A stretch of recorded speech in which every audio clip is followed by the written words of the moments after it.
And that. The second reason that I got the way I am is some bad news. Some bad news. And this is what I'll say to the student. What I'm going to do is I'm going to show you something that's true about everybody. I just want you to listen for a bit. If you got a question to ask, if you don't understand something I'm saying, please ask. I just want to show you something that's true about all people, including you. First of all, in the middle of this bad news, it sounds like it starts out good. Because in 1 Thessalonians, if I'm talking with a Christian student, if I'm not, I may or may not bring that in, but the Scriptures teach us that everybody has a body, a soul, and a spirit. Now, for those of you, so you have a body, a soul, and a spirit. Now, for those of you that know that we normally do 3 circles, I just don't use that diagram for this, okay? And there's some interesting things about that. God said that He designed it so that your spirit controls your soul, which controls your body. So here's your spirit here. It was designed to control what you think, feel, and decide. You remember we talked about you were kind of a mixture of all that, and then that controls what you do. And as a matter of fact, that image in the Bible is the idea of, an example of that would be that of a car and a driver. And what I mean by that is this. In this example, your spirit is your driver, and your soul and your body are going to be your car. And so God designed you so that your spirit would drive your mind, will, and emotions in your body. Well, that's nothing wrong with that, except now's where we start getting into the bad news. That's all I say about that. It's just the way we're designed. Whether or not a person does Jesus or doesn't do Jesus, I was born with the spirit, soul, and the body. The spirit controls the soul, which controls the body, the idea. And we're going to keep the idea of the car and the driver throughout this whole thing, because it's something they can identify with. But there's a problem in Romans chapter 5, and again, you use your judgment whether or not you're quoting scriptures to them at this point. Romans chapter 5, 12 and following, it says this, that when I was born with a drunk guy driving my car.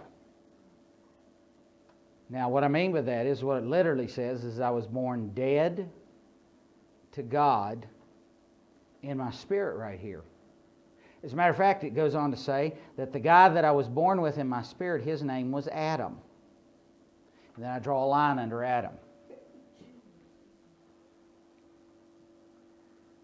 Now, just for your information, the reason I put up there, I'm born with a drunk guy, is because we're going to hammer this point about this drunk guy over and over again as an image we're going to carry throughout the whole thing, all the rest of what we're doing.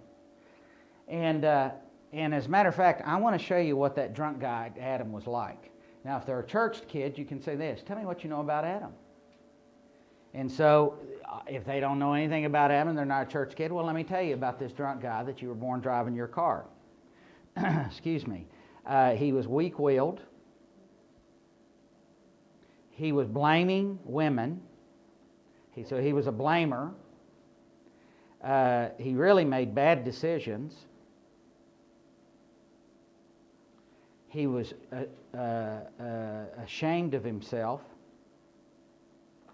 And he didn't trust God. And ultimately, he was just a big failure. And so this is what I'll say to him. Here's the problem. Since I was created to have a regular, sober driver drive my mind, will, and emotions, but I was born with this drunk guy, there's a real problem. Because when I do life, and sometimes I have to make choices and make decisions about stuff, and sometimes there are stupid people that say things to me, if I was dealing with a kid that had some trouble with his anger management or her anger management, I'd say, you remember you were telling me about that one kid said something to you, you just turn around and tuck them out, boom, one punch. Well, even you said that that probably wasn't the smartest thing you ever did. Duh. Well, the problem is you were born with a drunk guy driving your little car. Your mind, will, and emotions, your reactions, what you think, what you feel about things. Excuse me. And, excuse me. And the problem with that, number 3, is that when I'm born with this drunk guy driving my little car, I'm born insane. Now, before you get all undone about me saying you were born insane, let me define a simple definition of insanity. And this is the way I say it for the students. Insanity is when my mind, will, and emotions is out of control. Now, yeah, we can get a lot more technical. Thank you, brother. Appreciate that. Insanity is when my mind, will, and emotions, it's when it's out of touch with reality, but it's when my mind, will, and emotions are out of control. Now, let me give you an example of this. Let's look at the 3 things that make you up. Let me ask you this in your mind, will, and emotions. Have anybody ever said anything to you, and when they said it, you just reacted and yelled back at them or hit them, or you just completely withdrew because you inside your emotions were just churning, that your anger just went out of control? So I'll give them an example about anger. Well, can you agree that your emotions have been out of control? I've never had a student say, no, I have perfect control of my emotions. Not ever. Well, let me ask you this. Have you ever made a stupid decision? Something that I don't care what anybody else thinks. I want to know something that you regret that you made the decision. Now, if I've already taken their history and they've already told me a decision that they've made that's stupid or out of control, I might say, well, like that thing you told me about in your history? See, we've already got a bunch of data on this kid if we're tracking through. And so if they aren't coming up with the answers, all we've got to do is refer them back to what they've already told us. That's why, again, Mike said we're not trying to make a bunch of observations about somebody. We want them to be telling us what's going on. Everybody with me? So I've talked about how their emotions can be out of control. I've talked about how they've thought through, or their willpower, their decision-making's been out of control. And let me ask you this. Have you ever eaten too much or not eaten enough because you were upset about something? Or have you ever lost sleep at night physically because you were worried about something? Well, they'll say, well, yeah, somewhere in there they're going to get that. And so I can be out of control in my physical self. So the truth is, sometimes you've been out of control. Now, here's the problem. And you probably can say that as a student, if you're working with them and you've been tracking along, assuming that there's something out of control in life, you can say, hey, well, look, we wouldn't even be talking right now if you were perfectly in control of your life. And again, a lot of times what I'll tell them is, now sometimes I have some people that are really good at putting up a big mask. They pretend really well. But here's the problem. If I can squeeze them enough, so I'll just put this down. If I can squeeze them enough and push them enough, I can make them move out of control. Nobody is invincible, is basically the point we want to make. Now you see, so this is what you've got. When you were born with spirit, soul, and a body. But the problem is the guy driving your car, a dry guy driving your car was a drunk guy, and he doesn't have any control. And again, if they're not getting it, you can give them the story of that Mike shares about on the tapes, where he just says if you were standing at the bottom of a hill, and there was a guy that obviously had one or two drinks, and he was swaying a little bit, but he got in the car and he was weaving a little bit, but he couldn't. It was obvious he wasn't going to completely be out of control. Would you stand at the bottom of the hill? No. Or if there was another guy that got in the car that we had to put him in the car, and he gets in the car and the car goes end over end, would you stand at the bottom of the hill? No. The point is people can be at different levels of out of control. Now, the reason I'm making such a big point of this with you is if you got a student that's self-righteous, that's a churchy kid, they'll compare themselves to all the other kids and say, I'm not so bad compared to everybody else. You cannot let them get away at that at this point. It's imperative that you get them to agree with you that there are some things that they don't have control over. And I have had, especially with a very self-righteous student, I'll just look at them and say, well, listen, I want to shake your hand. You're the first person I ever met in my life that wasn't out of control. And, of course, I had a doer, and I don't even know why he came in to see me. In front of me, he says, well, listen, I'll be glad to shake your hand. I mean, he was pretty arrogant. He's got to be the most arrogant kid I ever met in my life. So, but the point we want to make here, and then the other thing I want to make in this born insane, and so what we're saying is we're not only born insane, we're basically born out of control, is the point we're making. I'm sorry, I didn't look very well. Out of control. Just write that in there somewhere, out of control. And before I leave it, this is the other thing, and even if I've got a kid that's not a believer, and they're not sure what to do, I just say, you know what, I believe there's an evil force in this world, and I think he is the enemy of all people. I believe that with all my heart. I don't know, now in the Americas, I don't know if it's the same thing over here. One of the single most popular shows in the Americas right now is... No, well, that one too, Charmed. And so spirituality and evil and all that is a huge deal. So I guarantee you bring up evil and demons and all that, you got their attention. And I just say, listen, I believe there's one really big evil guy. I believe his name is Satan. And I think he's out to destroy people. And here's the problem. You're driving along in life from the day you're born. And this is what you want to communicate to them about the enemy. You're driving along in life, and the enemy has control over whoever doesn't follow God. That's what I buy. And so he has the ability to drop thoughts in people's heads. He doesn't have to possess them. He has the ability to drop thoughts in their head, and sometimes he just whispers stuff in your head. Now, here's a good time, and I'm not writing all this up because I got a fat pen, but here's a good time for you to give an example of some time when you were fine 1 minute, and the next minute you started thinking some pretty weird stuff that both of you could look at right now and go, that was just plain stupid, and you reacted out of it. You see what I'm saying? Here would be an example. If you had a time when somebody said something to you and it honestly made sense, you just completely lay them right out there in front of everybody. And you got into a bunch of trouble over it, and there was a whole lot of misery that happened as a result of it. That's a good example of, you know what? After I got done with that, it didn't make sense anymore, but at the moment it made perfect sense. That was, I believe, that was Satan dropping some thoughts into my head. Okay, so to what we just said about this being, so I was born with the spirit, soul, and the body.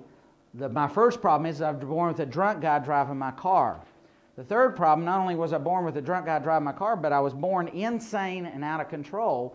And the problem is I got people and Satan himself like sending me all these messages and suggesting things I should do. And I got a drunk guy that can't choose right. And so sometimes I get it right and sometimes I get it wrong. And by the way, the fact that we're talking here right now lets me know that something is not quite right. You tracking with me? You know, all we're doing is digging a deep hole for them. The fourth thing I'm going to say, but there's another problem. I have needs. You have needs. My body needs Big Macs. My soul, my thinking, my feeling, and deciding, excuse me, needs to be able to think, feel, and decide. And I'll usually give them an example like this. Listen, if I put you in solitary confinement and I just don't let you have any interaction and you can't decide anything for yourself and all that, you know some people just go mad in a situation like that because they don't have the opportunity to interact and do the emotional thing and to make decisions for themselves. Yeah, they can understand something like that. But every one of us had needs. So the needs of your soul is to be able to think and decide and interact and have relationship. But the need of your spirit, here's the problem. The need of your spirit is for love and acceptance. And I know, because I guarantee you the next thing you're thinking is, I thought I was supposed to get love from people.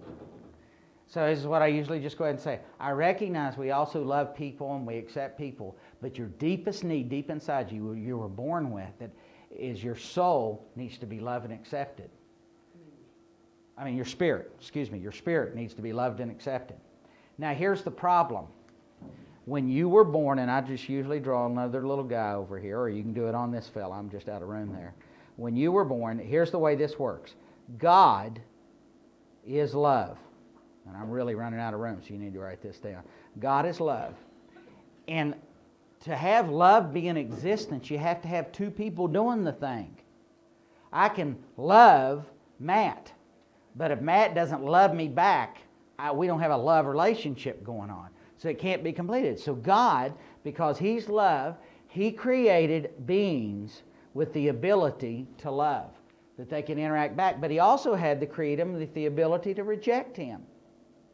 But He created them with a big kind of emptiness inside them and a hole in their heart that they would be hungry for, just like our body's hungry for Big Macs and our mind is hungry to think and decide and all that. God created us with a hole that hungers for. It's got to have love and acceptance. But here's the problem. God made it so that that hole could only be filled by God Himself, by interacting with God, to having a relationship with God, knowing Him and talking to Him. Am I going too fast? All right so far? But here's where you ran into a real problem. Excuse me. You've got Adam's life inside you, and Adam's life doesn't trust God. And so he's not going to go to God for love and acceptance. Now let's review. I was born with a spirit, soul, and a body. But the spirit I was born with was a drunk guy. He's out of control, and this is what he's weak-willed, he's a blamer, he feels like a failure, he makes stupid decisions, and he doesn't trust God. And not only was I born with a drunk guy driving my car, I was actually born insane and out of control. And all of life came at me, and people told me stupid stuff about myself, and I believed it. And if I have their dad or their mom telling them things that are sending identity messages to them, you outline that from the history right then. You say, like when you said your dad said, boom. I don't know if your dad meant it or whatever, but the bottom line is you got the message, and you've had a drunk guy driving your car. And he can't say, no, I reject that.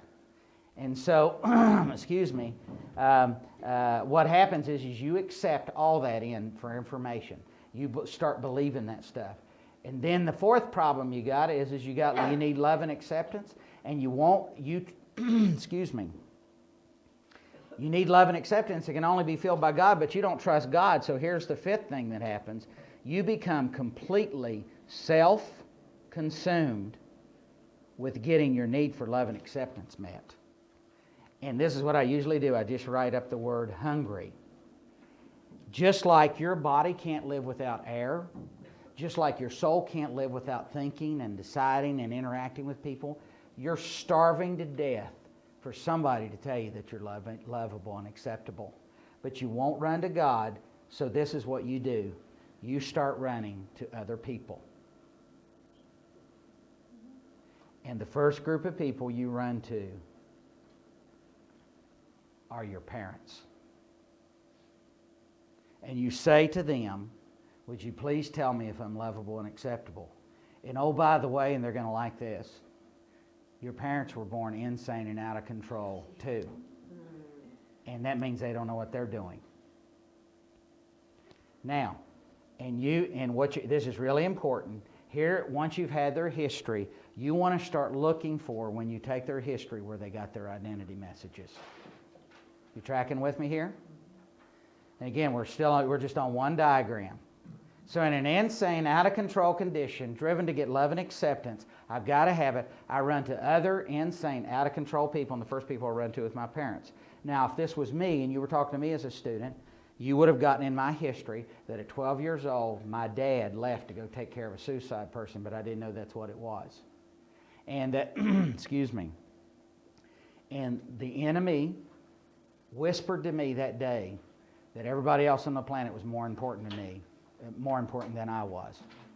And I bought it. I didn't experience that in any other reality, but I experienced it at that particular moment. And I bought it with a drunk guy driving my car.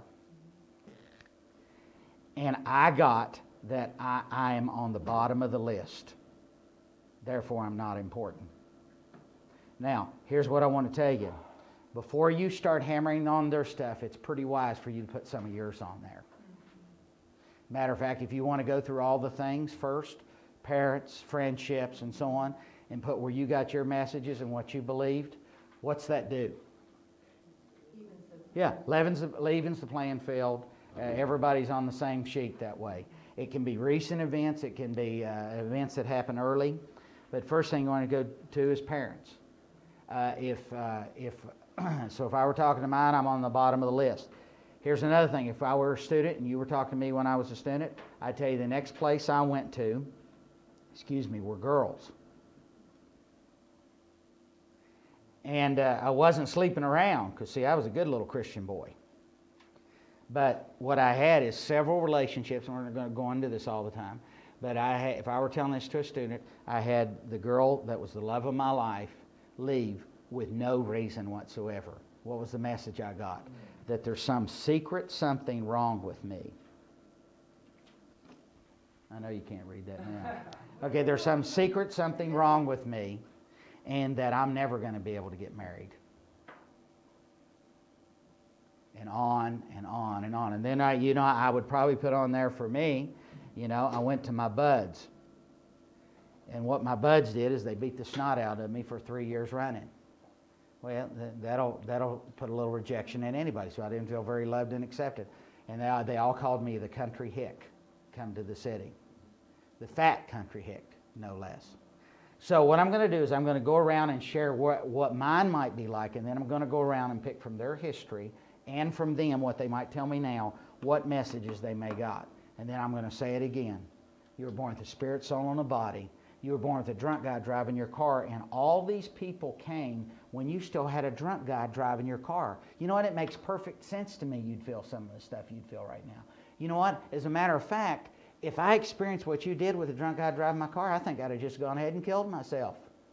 And I've had some kids in front of me that's what, if it had been me, that's exactly what would have happened. And you want to affirm to them, I'm just glad you're still here. And it makes perfect sense to me that you're the wreck you are right now. But in an insane, out-of-control condition with the drunk guy driving my car, these people tell me things about myself and some circumstances in life. Like the coach doesn't even know who I am when I'm playing softball or when I'm playing baseball, and I got a 500 batting average. And what I decided was it didn't matter how good I was with sports. It's a matter of who you are, and you can't just be good. You got to be the excellent of the excellent. Now, 2 or 3 other things, and I don't have room to put them all on here. You want to go through these kinds of things. Parents, friends, girls or guys, whichever the case may be, opposite sex. You want to go through schooling, if that happened to be their thing. I'll tell you a story about that in a second. But schooling, if schooling was a big issue for them, in other words, they tried to excel in that. Sports, certainly. And then I usually come back around to the issue of sex because sex can be different than just the whole girl thing. For me, it was just having the rap of having somebody. It wouldn't whether or not matter whether or not, I was a good Christian kid. I wasn't going to sleep around. But girls were as much my idol as if I'd been having sex with everybody. It'd stand still long enough to do it. And again, with each one of these, this is what we want to do. We want to identify what was the message that they were getting as they're going through. You were a zero. You were a nobody. You never measure up. You got something secret wrong with you. Yes? What if they went to, if they, dropped out of the school part, not school, and dropped out of their sporting and dropped out of stuff and got into the bad crowd or whatever? How do you... Hey, that's good. The question is what if they dropped out of all the good stuff and got into the bad crowd? Well, what I'm going to do is I'm going to put in drugs, or I'm going to put in drinking, and or I'm going to put in just being plain rebellious. Now, again, with each one of those that I say, I want to say, well, listen, let's see how that worked in terms of making you feel better. What message did you get? Well, whether or not their buds were telling them they were accepted with that, Mom and Dad at that point, or society was telling them you're a no-hoper. Now you're really bad. You were sort of bad before, but now you're a wreck. Well, there may be some legitimate things that are wrong, but all we're trying to establish right now is what is the message they're getting with the good drunk guy driving their car. That's what they got to walk away with, is who we're giving the messages and what was the message I received. Does that make sense to you? All right. Now, any questions about that? Because we've got to end. Any questions? Yeah. Yes. When you were giving your messages when you grew up, you think that Jimmy would have come at you differently if you had been a thinker with your dad? Oh, I guarantee you would have. So sometimes with the kids, I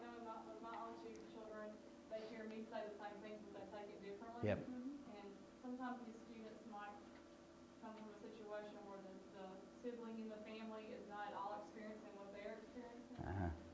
Would you ever bring that in, or if they do bring that up, that maybe the brother or the sister has no feelings of being rejected at all? Uh-huh. They're actually excelling in the family, but Yep. this child is not? Would you bring that? Okay, Is so there any- yeah, that's a good question. So the question is, for the sake of the tape, what if I got I got a kid, and I know that there's another kid in the family that's a fair-held kid, that he doesn't feel any rejection at all. Again, what I want to point out to that kid is how he experiences ending up feeling the way he is. Because of that unique self. Because of the unique self, because of the way they are, and it may not all just be unique self. There may literally be favoritism in the family as well. And what I want to point out to them is, so if I was doing the unique self thing, I might say, listen, you told me your mom and dad aren't really touchy, huggy, feely. You remember how we talked about feelers like a lot of that? I think I heard you saying before that maybe that kind of bugged you some. When that happens, what does that feel like to you? Well, I feel like I'm not important. Well, I'm going to draw a line to their spirit and put not important. The whole goal is from their history to identify the people they ran to and what messages they got, all on this one diagram. And then, of course, the last thing we want to say, and you know what, when I was doing this, it's the one thing I wanted to do? I just wanted to change who I was. I just either wanted to get out, or I just wanted to become something else, someone else. Now, we have lots of other complicated ways to explain this, but all we're looking for is just the lean presentation of this. Now, the one thing you don't have the benefit of is we didn't take an exact history from somebody. I've given you a few examples. But it is imperative that when you start drawing circles on here, if they don't have a problem with something, then don't put it on there. If you think they might, if they say, well, no, I never did that. Well, fine. You didn't do that. That's what I did. That's the reason it got made the circle kind of a thing. But in an insane, out-of-control condition with a drunk guy driving my car, all these people fed me information about me. These circumstances in life fed me information about me. And I walked away feeling like I needed to change. Now, we're going to talk about identity here in just a second, the next time we go into this. But all I'm really trying to say here is I just felt like I needed to change. If you want to say you came up feeling a certain way about yourself, that's fine. But all we're doing is digging a really deep hole for them. Any questions? Now, let me ask you something, and you're not going to hurt my feelings if you say no, honestly. Can you see how, if you've done your relational work on the front end, you've taken a history, can you see how just tracking through piece by piece with a kid that they could actually receive this and they go, oh yeah. See, it's very simple. We're not trying to get complicated. All we're doing is answer. You keep in mind you're answering a question. Why is it you are acting the way you are? The good news was, man, it's really cool. God created you this particular way. The bad news is a drunk guy's been driving your car your whole life. That's the bottom line to this thing. And you bought a bunch of trash about you that's not even reality. Now, don't you guys go picking on me and say, well, the truth is Adam's life is worthless. And fine, when they get a little older or when they get a little better understanding, we'll go back and trick it. We're talking about functionally why they're operating as they do right now. People told you a bunch of trash and you bought it. And now you've set out to change somehow, some way. We're going to talk about more about how that happens in the next time we come back to this. Questions? All right, so we're just reviewing, just a quick review, so make sure we got the big parts of this. So we're answering the first question for our student. Show me the way I got the way I am. And the first thing is that God created me with a unique self. If you want to say that in some other way that doesn't sound so clinical, fine, but He just made you, you. And again, what do these numbers represent over here? Just in basic idea? That I'm a perfect 10, that I'm some version of thinkers, feelers, and doers, and I'm going to explain to them, and it's not what you think. Being a perfect 10 is not that we got to be perfect, but what it is God sort of put a mix of you together that was really cool. Now again, if you're talking with an unbeliever, there's nothing wrong with you waiting to drop the Jesus card later on and that whole thing. So you can just say, listen, here's the thing. I don't know how it sorts out, but the truth is every person is this really, really unique mix or this really cool thing. And what am I going to do for the student to affirm who they are? You tell me. In the whole thinker, feeler, doer department, what am I doing? You're going to affirm what's positive about them or what what you see in them that makes them the thinker, the feeler, the doer. How am I going to determine what they are? We had several ways. What was one? Oh, asking them questions about, do you think you might be like a thinker, or like things organized, or... Right. We went through several questions. Drew talked about maybe telling the story about the guys that go to the restaurant or something like that, and then backing up and saying, which one of those do you identify the most with? You can give them the test. And Alan was telling me that he gave a test to some gal, and she ended up, boom, high all the way across on all three. So she was multifaceted on the high end of things. Well, again, if they'll take the test and they're thrilled with that, good on you. See, even I can talk Australian. All right, but the main point we want to get across, we want to take some time to just sort of identify for them if there's some characteristics that are unique to them. And as much as we can get them to say that they identify that this is them, or anything that we can specifically notice that we can connect with how they're doing life that says that is very excellent, that's good. Now, for instance, in one quick example, if you were talking to my son, Joshua has tattoos all over the place. I mean, several places. And he happens to know that I'm not particularly fond of tattoos. That's okay. If you got them, God bless you. But yeah, you're going to need it. No, I didn't mean that. I didn't mean that. But when I talk with my son, the one thing that I've decided is that that's just not an issue, right? The tattoo thing's just not an issue. And so when I see him, one of the affirming things, if I was just starting with my son, one thing I'd notice is, man, I tell you what, I would probably guess that he's a thinker for several things, but one of them is he is an incredible artist. I mean, the attention that he gives to detail in his artwork that he puts on his body is phenomenal. And so again, I'm noticing something that I may or may not be all that thrilled about, but it's just something that makes them terribly unique. That's where we're headed with that. Okay, there's that. Now let's talk about this other. All right, now what we're going to do is talk through the main parts of this. So the second, show me the way I got the way I am. There's some bad news. The reason you do the things that you do, the reason you react the way that you do, and everybody's like this. Now, the first thing I want to recognize is that I'm born with a spirit, soul, and a body. Depending on whether or not it's a belief. So that number one, whatever else you've got under there, spirit, soul, and body is the main thing. And then, of course, we can go in and say the spirit is your conscience, your intuition, and your interaction with God. If you're going to go that far with this, that's not absolutely essential to the student at this particular point, because they're probably going to forget most of that. All we want to get is that they got a spirit on the inside of them.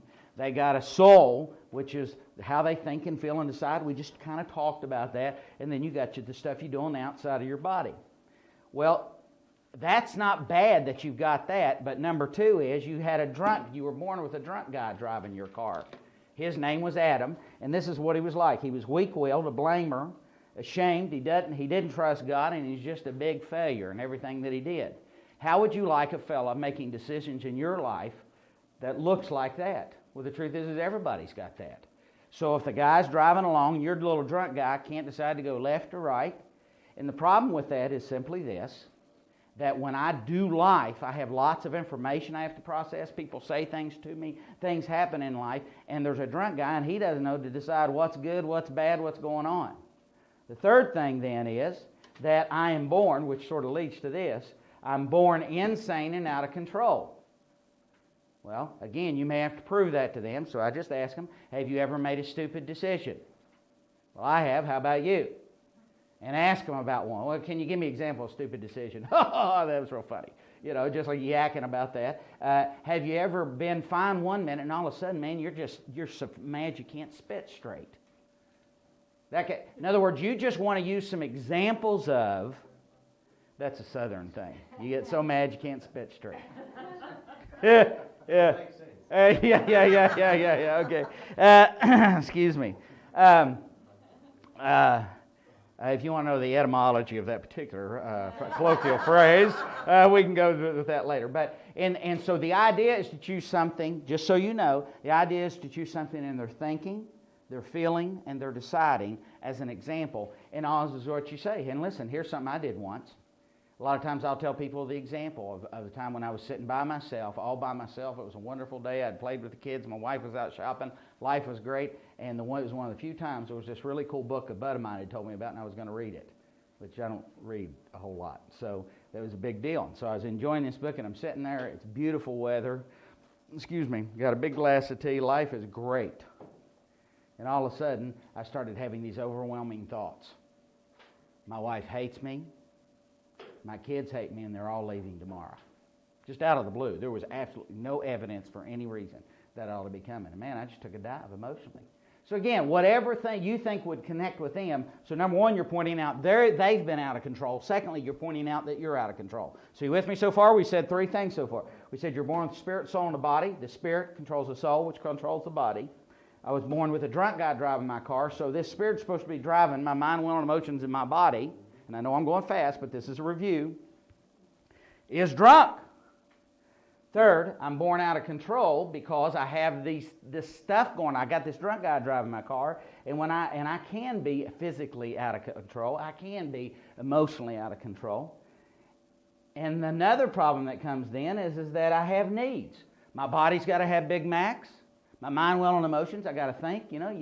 How would you like it if I didn't give you any choices anymore? How would you like it if I told you you could never ever laugh or cry or everybody would go, no, that's stupid. Nobody would want to live that way. Well, the other thing is this spirit inside you, it has this really big need. And it's like it's as hungry for this need as you are for Big Macs or air or feeling.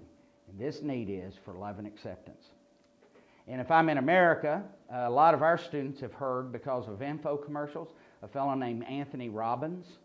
You guys, is he on down around here? And Anthony Robbins, and I'll say, you know what, that guy hates people who are Christians. I mean, he says they're basically weak weenies. But I do agree with him about something. He says if you'll find a business that'll deal with people's need for love and acceptance, get rid of their pain, and help them feel loved and accepted, you'll make $1 million. So we're in agreement about that because I believe people are driven, they're hungry for affirmation and love and acceptance. Well, you can talk to a kid about that. Now, so I'm born with a need, except here's the problem. God created me in my heart. God is love. And since God is love, He needed an object, people, to interact with and love. So He created us with the ability to love Him back, but also the ability to reject Him. But since it was His need and He wanted to interact with us, He put this thing inside. It's a big emptiness that could only be filled up by interacting with Him. And the problem is I just ran out of room because I was born not trusting that God would do that. And so I won't run to God to get that. So I become completely hungry because I'm not getting those needs met by God. So I become completely self-consumed and I'm hungry. And I'm going to eat love and acceptance anywhere I can get it. And I just erase this out so it'll be a little clearer. So I start running to other people. One of the groups of people I run to is parents. Now, if you haven't taken their history yet in the process, then you might want to use what happened with you. And so I would give the example that I gave you with my parents and my dad. And I thought I was a big zero compared to everybody else. The next group of people I run to is my friends. And that all works out great as long as I do what they want, when they want, how they want, and exactly the way they want. Except the minute I start either dressing differently or don't do it exactly the way they want, and you say to the student, have you ever seen that happen? Like people just got booted out because when they're going, oh yeah, I mean, well, isn't that the big deal when you're growing up? And then I tried girls. Well, that's all fine until a bigger stud comes along. Or I would tell them about my deal with Jody. You remember that story I shared with you about how she just left for no good reason?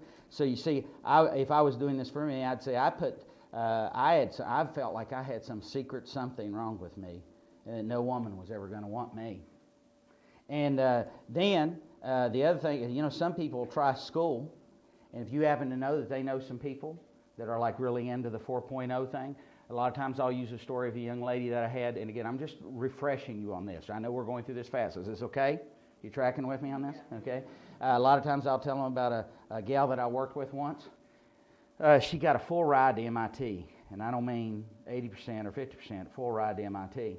The day she left for school, her mama told her, you'll never make it at MIT. She went to her first, now understand, She did all the work to find the scholarships to get in MIT, the whole deal. She worked full-time and went to school all through high school. She got to MIT and took her first test. She was the only girl, well, there were 2 people in the class that passed the first test. The second one that passed the test got like the lowest possible score you can get without failing. She got a 3.86. And she called me up and said, Tim, I just wanted you to know I'm going to be killing myself. And I want to say goodbye to you because you're the most important adult in my life. Do you know why? Her standard of excellence, her standard of acceptance was she had never made below a 4.0 in her whole school experience. And that's the only thing that was acceptable. So she goes there. This professor was known as the hardest class teacher. This was the class they weeded out all the weenies. So she was in the worst possible scenarios, the worst possible solution, and she got a 3.8, 6, I think it was, 4 or 6, and she's ready to kill herself. So can you see where, and if I was talking to a student, this is a real live girl, can you see where, for her, 4.0 was the only thing, and she felt like a 0, and of course, a lot of the guys I talked to are going, yeah, hello, I could do for a 3.86. And then I'll say, but all these things are these kind of, and if I'm talking about a guy in sports, and so I'll share with them what happened to me when I was playing baseball. And the coach didn't even know my name.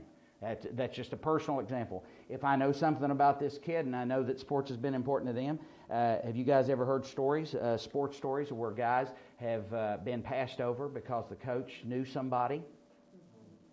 Oh, yeah. And they may have been better than everybody else and that kind of thing. But then I'll point out to them, I say, you know what, a lot of my buddies turn to this, drugs and drinking. Now, the great things about drugs and drinking is you're so wasted, you think everybody loves you and accepts you. Well, there's another thing. How about this? How about sex? And this is what I tell them, and of course they always chuckle on this. Great thing about sex is for the moment you feel completely loved and accepted, and it's an incredibly pleasurable experience on the front end. But when that person wouldn't talk to you the next day, whether you're a guy or a gal, the truth is it feels really empty. And you wonder why they don't want to have anything to do with you anymore. And the list just goes on and on. So you just hammer that list as much as you can. You put as many things on there. It doesn't matter whether or not it applies to them or doesn't apply to them. You follow what I'm saying? And just point out that in my self-centered, hungry condition, I run to other insane, out-of-control people and say, would you please give me some love and acceptance? Would you tell me what's cool about me? Mike says, would you please tell me if I'm lovable and acceptable? But you got to get to them that in their hunger they go to other people. And people, and that leads to the last thing, is I end up with an identity that I want to change. And all the identity is my messages that I've heard from these insane, out-of-control people. And I just want to change that. Don't want people to think that about me. So I'm going to work really, really, really hard to get that out. Yes?